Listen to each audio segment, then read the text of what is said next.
So I'm here with Gary Vaynerchuk. So Gary, what are you doing here at RailsConf? RailsConf is an interesting conference in the lexicon of my life. I'm sorry, I'm going deep. It was the first conference I ever sent an employee to. Eric Kastner, who was my lead developer at Wine Library back in 2006, for a long time, dear friend of mine, Eric, I love you, was like, I gotta go to this thing. I think it was in Chicago, and he's like, I gotta go, and I was like, go. And we launched a lot of Rails sites in 05, 06, just as this whole scene was being developed. I bought Corked, which was one of the early successful Rails sites. So I have a weird kind of like soft, gummy feeling. DHH is somebody I adore. So I have this nice feeling in comparison, and no disrespect to South by or FOA or RailsConf or NextWeb or Web 2.0 or all the other things I've spoken at, but this literally is probably one of the happier days of my entire professional life, because this conference was one of the first internet conferences I even knew about, because that was just when I was really getting involved. And so when Fowler sent the email, my speaking rate is quite ridiculous these days, which is good, mainly because my wife doesn't want me to travel anymore because I have a 1-year-old Misha. She's adorable. How gorgeous is that? I don't know if you saw that, but gorgeous.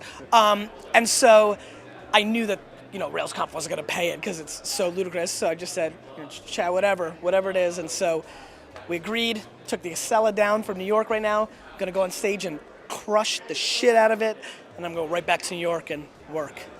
Awesome, great. Well, we're really looking forward to Was your that the talk. answer you expected? Yes, that is above and beyond. Yeah, that's what we were going for. But I mean, at the end of the day, I've been lucky to have. It's probably the one subculture that I'm not a part of. I'm not a developer by any stretch of the imagination, but it's probably the one subculture, because we were in so early in the space, that I know a lot of people in it and have watched it grow and have watched it a little more inside. So it's a space I have a lot of respect for, and I'm really am thrilled to be here. So you own Cork now. Mm-hmm. Are you doing a lot of Rails development besides that?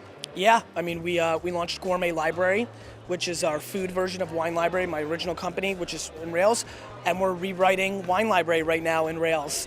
And pretty much everything I'm involved with at some point, early on, I don't know, am I going to get beat up for this? Early on, there was all that debate about the scalability issues, and so that scared me for maybe a few minutes, probably like mid-07, I was like at that crossroads, I'm like, and Joe Stump is somebody I love so much, and he's all PHP out.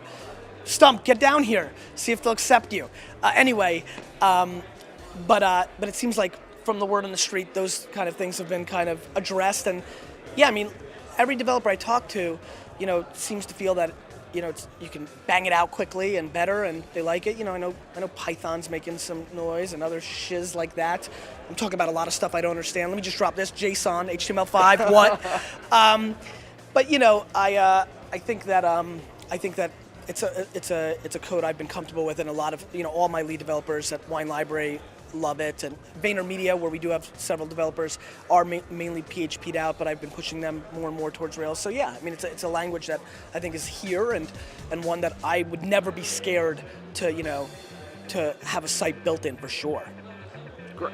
Well, thank you very much, and good luck with your talk. We're looking forward to it. Thanks.